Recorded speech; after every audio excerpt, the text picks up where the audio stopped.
Olá, queridas e queridos ouvintes do podcast das emoções. Bem-vindos e bem-vindas ao terceiro episódio de uma série em que a gente usa a ironia para puxar conversas importantes. Não é, Nath? Olá! Isso mesmo. Estamos usando dessa habilidade, talvez? É uma habilidade sua, Isabela, da ironia. Estamos explorando a sua habilidade irônica para conversar sobre coisas que nos atravessam. É uma habilidade? Vamos ver, a gente vai ver isso no último episódio dessa série. É uma artimanha, é um recurso? O que é isso, né? Tem limites? Acho que tem, viu? A gente vai conversar mais pra frente sobre isso. Mas esse episódio específico, ele vem pra te dar uma receita infalível pra você nunca mais levar desaforo pra casa. Chega, hein, Natália? Acabou isso. Adoro soluções mágicas. Eu queria tanto que as coisas se resolvessem dessa forma. A gente vai te ensinar hoje, Nath, se vai dar certo, se vai te fazer feliz, se vai te dar bem-estar. Aí eu já não tenho certeza não, hein? Aí é outra história, né? Então hoje a gente vai passar por alguns pontos, um passo a passo, para te ensinar a não levar desaforo para casa nunca mais. Mas antes, um recado rápido. No dia 16 de março, nós vamos abrir as inscrições para a 6ª turma do nosso curso online. O curso online é uma conversa muito mais profunda do que essa que a gente começa aqui. Então, se você tem interesse nessas conversas, talvez você possa se beneficiar do nosso curso. E a gente abre as inscrições no dia 16 só para quem tiver inscrito numa lista chamada Me Avisa, que está lá no nosso site, o cursodasemoções.com.br/meavisa. E então, se você tem interesse, deixe o seu contato lá, que a gente te avisa em primeira mão. E aí, só depois de uma semana, a gente abre para todo mundo, com preço diferente. Então, quem se inscrever no Me Avisa consegue saber antes e ter um descontão, né, Bela? É verdade, não é a nossa estagiária nem a nossa secretária que te avisa, hein, gente? Somos nós mesmos, então não se assuste se você receber um recado no seu WhatsApp. Sou eu e Natália lá. Não é spam.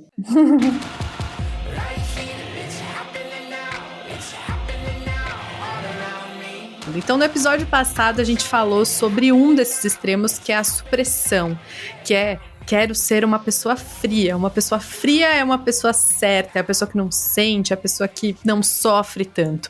E aí a gente desvendou lá um passo a passo para ser uma pessoa fria e aí também a gente te contou os problemas dessa visão do extremo emocional. E hoje a gente vai falar do extremo oposto, a expressão desmedida, aquela pessoa que fala mesmo, aquela pessoa que não leva desaforo para casa, aquela pessoa que às vezes tem até uma alma meio artista, né? Você fala, fulano, nossa, é temperamental, é artista, levado pelo coração, pelas emoções. Então, a gente vai falar aqui hoje dessa pessoa que acha que desopilar o fígado, que não engolir sapo é um caminho para o bem-estar emocional. E também eu acho que é uma coisa muito comum na nossa sociedade, não é?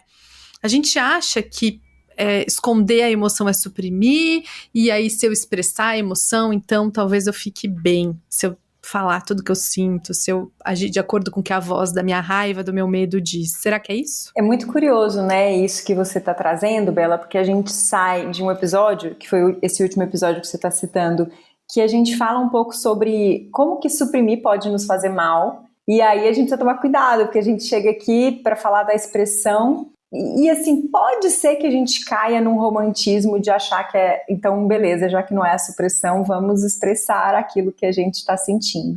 A gente já repetiu isso várias vezes aqui nesse podcast de jeitos diferentes, né? A gente tem vários episódios sobre isso, com histórias diferentes para contar, assim, né? Mas na verdade, o que a gente está tentando investigar, e de tudo que a gente vem estudando, de todos os professores, dos livros que a gente lê, o que as pesquisas dizem, é que a gente precisa começar a prestar atenção na pontinha das duas. Se fosse uma linha, né? Se a gente fosse olhar para as emoções como um curso, o extremo de um lado e o extremo de outro, assim. E aqui, o barraco emocional é um extremo que pode, num primeiro momento, parecer uma boa solução para tirar aquilo de dentro da gente, porque eu imagino que quando a gente chega nesse ponto, né, de armar um barraco, não é porque a gente está querendo machucar o outro, não é porque a gente está querendo passar vergonha, não é porque a gente está querendo depois ficar arrependido, né? A gente não faz isso, né, intencionalmente, assim.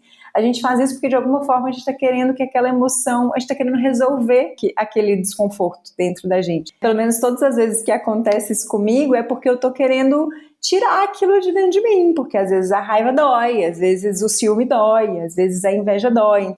O ponto é que, eu estava escrevendo uma newsletter agora e até falei isso na newsletter, nesse caso, depois da tempestade, não vem a bonança. Total. Então, a gente hoje vai te dar um passo a passo, uma receita infalível para armar um barraco, mas talvez isso não seja muito o que a gente quer, né? Vamos lá, então. 3 passos para você ser uma pessoa mais barraqueira e as nossas ponderações sobre se isso vai trazer felicidade ou não. Então, o primeiro passo para você nunca mais levar um desaforo para casa é... Número 1, não deixar a pessoa terminar de falar. Nossa. Você tá ali no meio do caos emocional, naquele momento em que o sangue tá subindo, no momento da febre, como eu ouvi esses dias. O que você faz nesse momento? Você não escuta, você fala. Você não dá um tempo, você interrompe, você tira conclusões, você atravessa a pessoa. Julga internamente, né? Porque eu acho que o interromper, ele vem muito de uma conclusão interna de que aquela pessoa vai chegar numa conclusão que você não concorda, né? Então, às vezes você nem espera a pessoa terminar de falar e já julga internamente e já acredita naquilo que você tá... naquela conclusão que você está tirando, né? Você pode responder externamente ou internamente, que eu acho que eu sou uma pessoa que responde mais internamente. Eu fico, tá bom. Porque quando a gente fala desse armar o barraco emocional, a raiva é a melhor conselheira.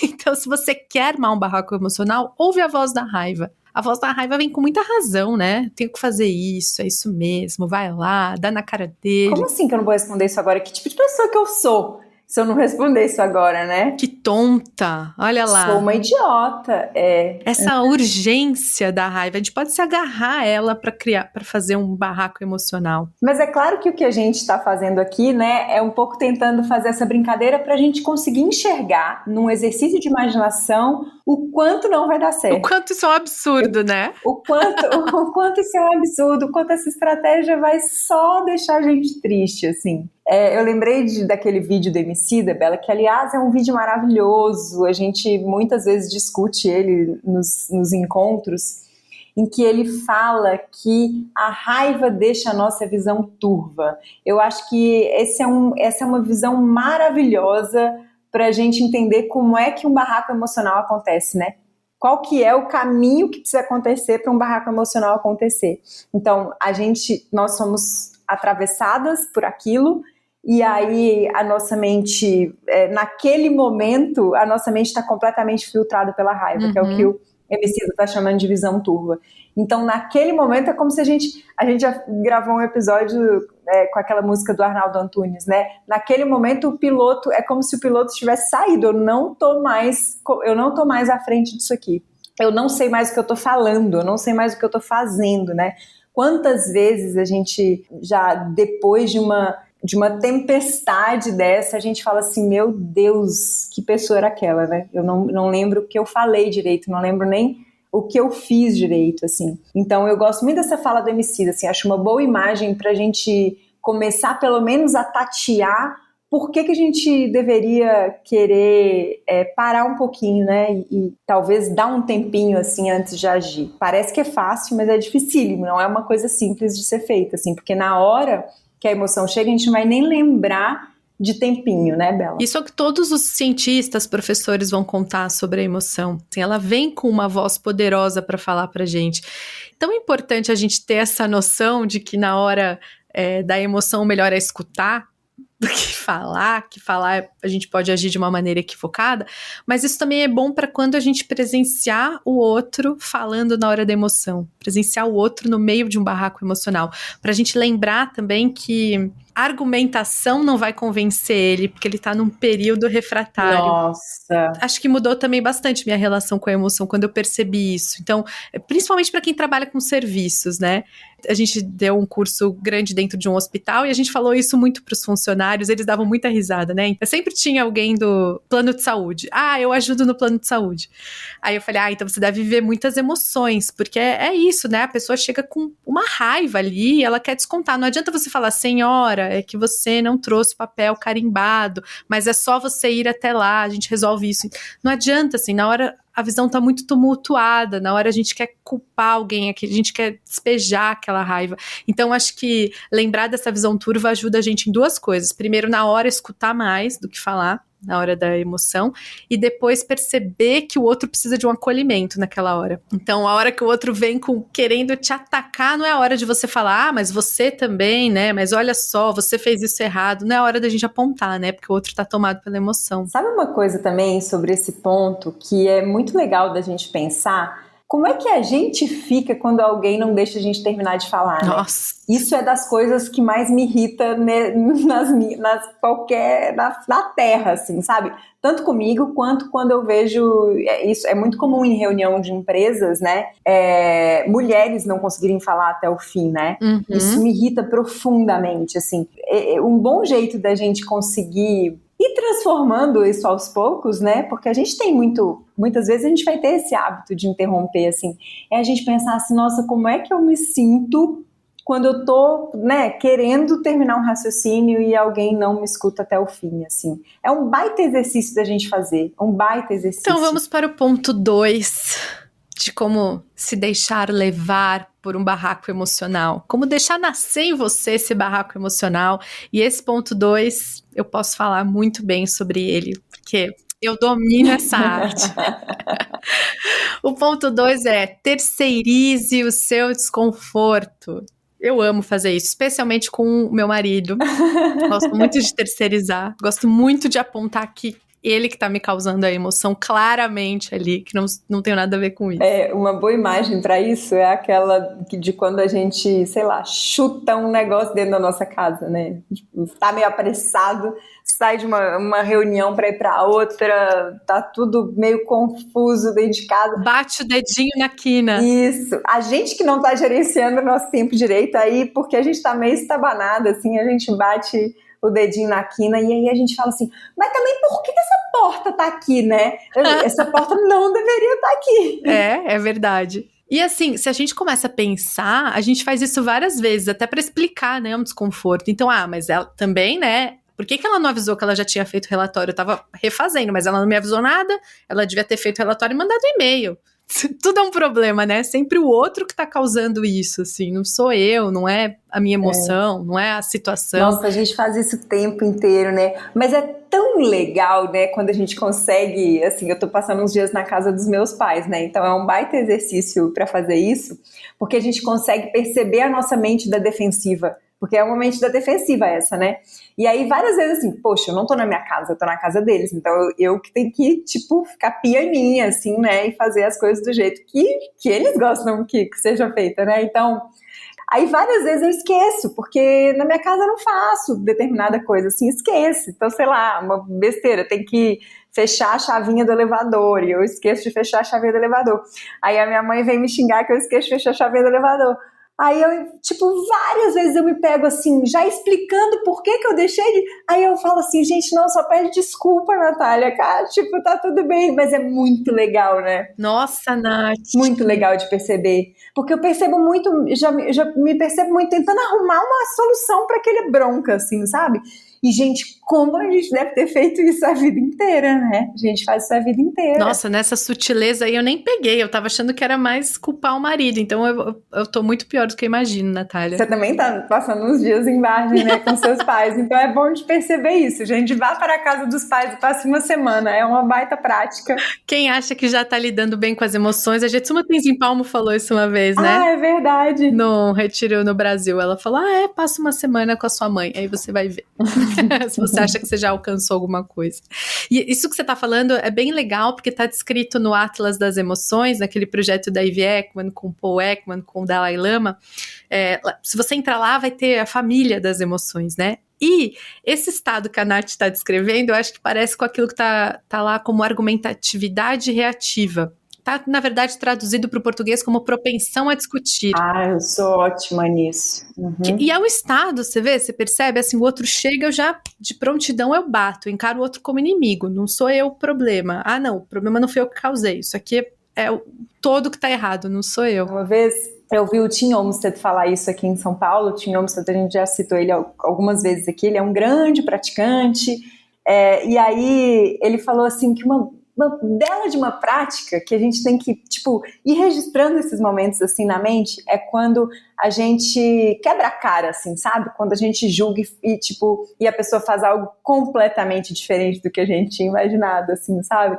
E aí eu adoro esses momentos que eu lembro do Tim e eu falo assim, meu Deus, como eu sou presunçosa, como eu sou julgadora e tal. Eu acho muito legal, assim, quando eu tô me relacionando com alguém, e aí, às vezes eu coloco alguma coisa que eu não achei legal, assim, e aí a pessoa fala assim, putz, desculpa. Nossa, como é bom, né? Tipo, aquilo me surpreende, assim, eu falo, gente, peraí, ela tá pedindo desculpa mesmo, eu já tava preparada pra segunda bronca, e ela tá me pedindo desculpa. Aí você fala assim, nossa, que legal. A pessoa fala, não, foi mal mesmo, fiz isso mesmo, desculpa, eu nem percebi. Não é legal? É verdade. É uma maturidade, não é? A Jetsuma Tenzin-Palmo, ela tem um videozinho também no YouTube falando que a gente tem tendências infantis, que a gente age como crianças de 4 anos de idade. Pode perceber, quando a gente tem essa argumentatividade reativa, quando a gente bate o dedinho na quina e culpa a porta, quando a gente já tá preparando a segunda bronca e a pessoa fala, desculpa, a gente se pega nesses momentos, não é? De não se responsabilizar, de que a gente faz birra, a gente emburra, não tá certo, a vida é cruel com a gente. Cara, isso é muito interessante da gente perceber como é também maturidade emocional, a gente não terceirizar esse desconforto da hora da emoção. Então vamos ao terceiro ponto. Não, Bela, você tem uma história ótima para contar aqui. Eu tenho uma história bem legal para contar, que eu comecei a ler sobre Alzheimer, e aí eu achei numa pessoa contando algumas práticas para serem feitas para a gente talvez postergar o Alzheimer, talvez lidar melhor caso a gente venha a ter essa condição no fim da vida. E aí essa pessoa contava algumas coisas que dá pra gente fazer externas, então treinar o cérebro, aprender novas coisas, fazer exercício físico, se alimentar bem, que os cientistas sempre colocam em listas que a gente deve fazer. Dá pra gente tentar minimamente melhorar a parte externa, mas uma das práticas que eles colocam nesse texto, uma mulher que escreve, ela fala de bondade, que eu achei muito legal. Ela conta que quando a gente treina a bondade, faz práticas para bondade, né? A gente treina o olhar da bondade, a gente treina a ser bondoso na nossa vida, a gente está criando um padrão. E isso pode se repetir no final da nossa vida, caso a gente venha a ter Alzheimer. E aí ela conta de uma pessoa que estava vivendo com Alzheimer já avançado, e aí um dia a professora budista dessa pessoa tocou na casa dele, e aí ele abre a porta e fala, eu não sei quem é você, mas fica à vontade, pode entrar. Então, olha que bonito, né? Ele facilita a vida de todo mundo. Ela até explica isso. Ela fala que a bondade vai acabar facilitando a nossa vida com os cuidadores, as pessoas que vão cuidar da gente. E também vai facilitar da gente não ter essa viés da negatividade, né? Na nossa vida cotidiana é viés da negatividade. Mas quando eu perco a minha sanidade, pode ser também uma paranoia. Eu começo a achar que todo mundo tá contra mim, começo a achar que a Natália tá roubando minhas coisas e tal. Então, achei muito interessante, assim, essa bondade. E a própria bondade pode ajudar a gente a não terceirizar esse desconforto. Você me contou essa história ontem, né? E você falou isso, eu fiquei pensando muito nisso. É como se a gente estivesse treinando uma mente que não tem inimigos, né? E talvez, de alguma forma, ainda que a gente não esteja na consciência que a gente conhece, né, que a gente conheceu a vida inteira, talvez aquilo esteja registrado ali, né, uma mente que não tem inimigos, então tudo bem, você pode entrar, né, muito bonito. Vai facilitar a vida de todo mundo, não é? E treinar essa bondade agora também vai facilitar a gente a não ver o outro como inimigo e não preparar a segunda bronca, né, antes mesmo dele, sei lá, pedir desculpas, E aí, qual que é o ponto 3, Nath? Conta pra gente. Eu acho que isso tem super conexão com esse ponto 3, Bela, que é esqueça que o outro também se emociona. E é muito fácil a gente fazer isso. Meu Deus, a gente faz isso o tempo inteiro, né? A gente esquece que o outro... Primeiro, assim, a gente pode começar pelo mais simples, né? o outro dormiu bem ou dormiu mal essa noite, ou tá com algum problema que não conseguiu resolver ontem, ou tá com um filho passando por alguma dificuldade, ou tá irritado por alguma coisa, ou sei lá, muitas vezes a pessoa passa dias, sei lá, com dor de cabeça, assim, a gente nem imagina o que tá passando na vida do outro. Isso pra gente começar pelo que tá mais próximo, né, pelo que tá acontecendo agora. Mas esse outro também tem uma história de vida, nasceu numa família específica, foi criado achando certo e errado determinadas coisas, né? E aí a gente vem e como se a gente congelasse esse outro numa ação específica. Porque às vezes aquela ação não tem muita dúvida de que ela não foi legal. Talvez para muitas pessoas que olhem aquela ação e falem assim, bom, isso aqui não foi legal. Sei lá, bater em alguém, gritar, fazer alguma coisa que não vai causar benefícios e pelo contrário, vai causar danos, assim, né? Mas aí a gente pega e julga a pessoa por aquela ação. Então a gente fala assim, essa pessoa é errada. Essa pessoa, não é que ela fez uma ação que pode, né, ela poderia ser repensada. Então é muito fácil a gente cair nisso. A gente faz isso o tempo inteiro, né? E aí isso, assim, disso aqui para armar um barraco é um triz, né? Porque, assim, se a gente já tá com aquela mente da reatividade, né? E aí vem o outro e faz algo que a gente julga errado, bom, aí assim, se a gente não presta atenção, é isso aqui, ó, pra armar um barraco, né? Das grandes relações da nossa vida, tipo marido, pais, filhos, irmãos, até as relações pequenas, né? Porque eu me vejo muitas vezes fazendo isso no mercado. Gente, esse caixa é muito lerdo. Como assim, né? Como se eu também não tivesse meus dias de lerdeza, né? Ou que grosso esse cobrador de ônibus, que desatenta essa mulher, que criança birrenta, a gente vai lá e congela. E isso ajuda a gente a destratar o outro, ajuda a gente a fazer um barraco, ajuda a gente a desumanizar. Nossa, e muito não vai dar certo isso, né, Bela? Muito não vai dar certo, meu Deus, assim, nenhuma dessas três coisas que a gente falou, uma cilada. Né? Não vai dar certo a gente não ouvir a pessoa, não vai dar certo a gente terceirizar o desconforto, não vai dar certo a gente esquecer que tem um outro ali na minha frente, que esse outro também se emociona assim como eu, também tem uma história assim como eu, também tem um tipo específico de trabalho, de pessoas ao redor, assim. Parecem soluções muito... Talvez no curto prazo isso até que traga algum conforto pra gente, mas no longo prazo a gente desconfia que não, né, Bela? Pois é, né? Às vezes ali no caixa do mercado, a hora que você grita, talvez te dê um alívio imediato, porque a raiva se sente atendida, né? Mas na minha experiência, quando eu chego em casa, eu não deito a cabeça tranquila, eu fico meio, putz, por que eu fui falar, né? Que ideia é essa? Eu, pelo menos, a gente sempre brinca disso, eu nunca cheguei em casa e falei, nossa, que dia bom, hoje eu falei pro meu chefe que ele é um idiota. Daí na hora do almoço eu gritei com a atendente do restaurante por quilo. Depois eu armei um barraco agora no mercado por causa de uma pessoa folgada. Então tô muito aliviada, assim. Não é isso que acontece, né? A gente fica muito perturbado, assim. A raiva permeia, a gente fica ainda assim contando as histórias novamente, ainda assim revivendo a memória. Devia ter falado isso. Daí num dia que eu tô mais bondosinha eu falo, ai, por que eu fui fazer isso? Às vezes a pessoa tá pensando até hoje naquilo que eu falei pra ela. Tem uma coisa tão legal, acho que você vai lembrar, Bela, que o Alan Wallace falou no finalzinho da nossa formação, mas aí ele diz assim que tão importante quanto a gente tentar sentar um pouquinho, né, e observar a nossa mente e fazendo amizade com a nossa mente, assim, é a gente levar isso para o cotidiano, porque ele fala, bom, ainda que você faça 2 horas de prática por dia, se você considera que você dorme 8 horas, então te sobram 14 horas no seu dia. O que você fez com essas outras 14 horas? Porque isso, se você fizer 2 horas de prática por dia e nas outras 14 horas você praticar o contrário do que você está tentando fazer na prática, vai ser quase impossível. É uma conta que não vai fechar nunca, né? Eu acho que isso tem muito a ver com o que você está falando, assim, né? Como é das nossas pequenas ações, assim. E mesmo as mentais. É louco, assim, isso. Porque, obviamente, é muito melhor que a gente pense que a atendente é lerda e não fale. É muito melhor. mas a gente pode também começar a criar o hábito de questionar essa mente que pensa que a atendente é lerda, né? Tipo, lerda pra quem? A partir do meu ponto de vista.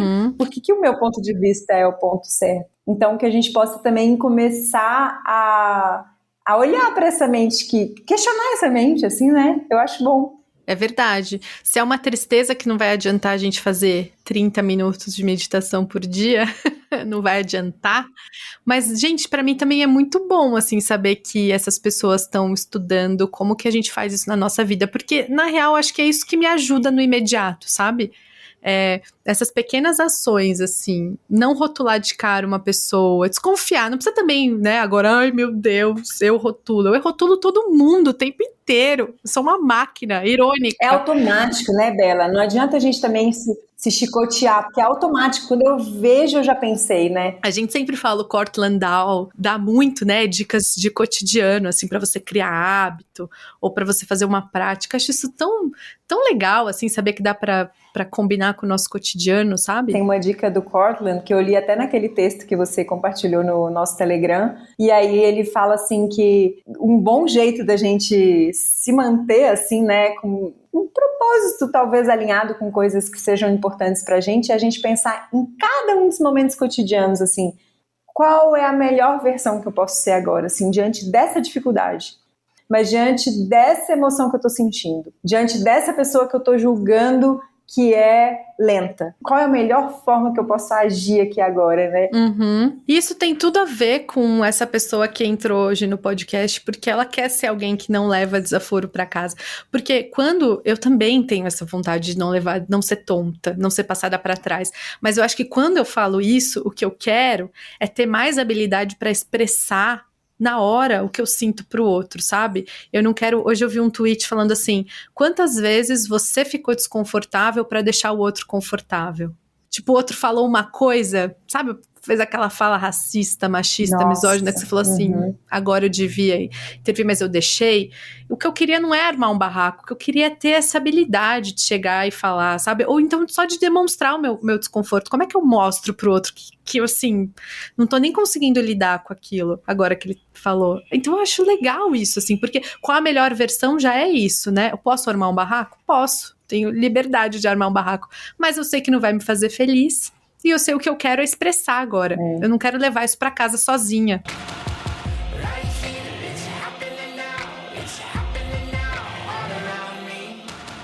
E aí, acho que pra terminar a gente pode deixar aqui um trecho daquele filme Little Women, sabe? Ai, muito bom esse trecho. Pra quem tá um pouco chateado falando, ai meu Deus, eu não nasci pra isso. Eu faço barraco emocional mesmo, ou sei lá, eu suprimo a emoção mesmo, eu quero ser uma pessoa fria.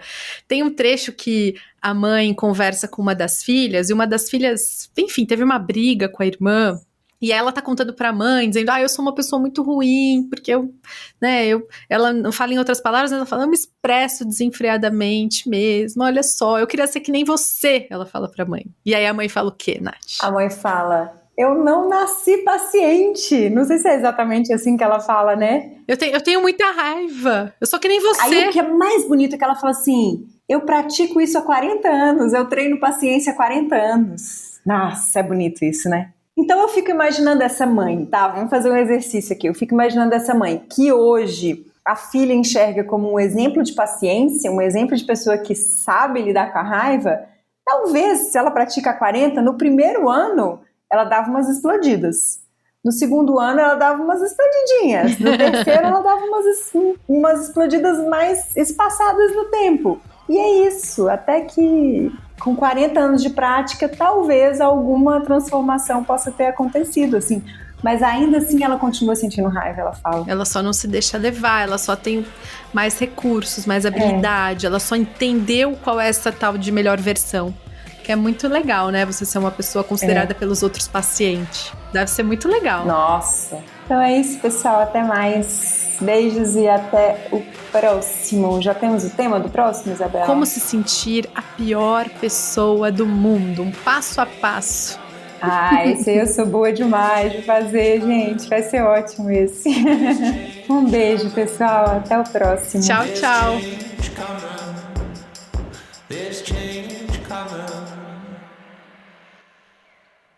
Nossa, tô mandando até beijo já, gente, nesse podcast. Nossa Senhora.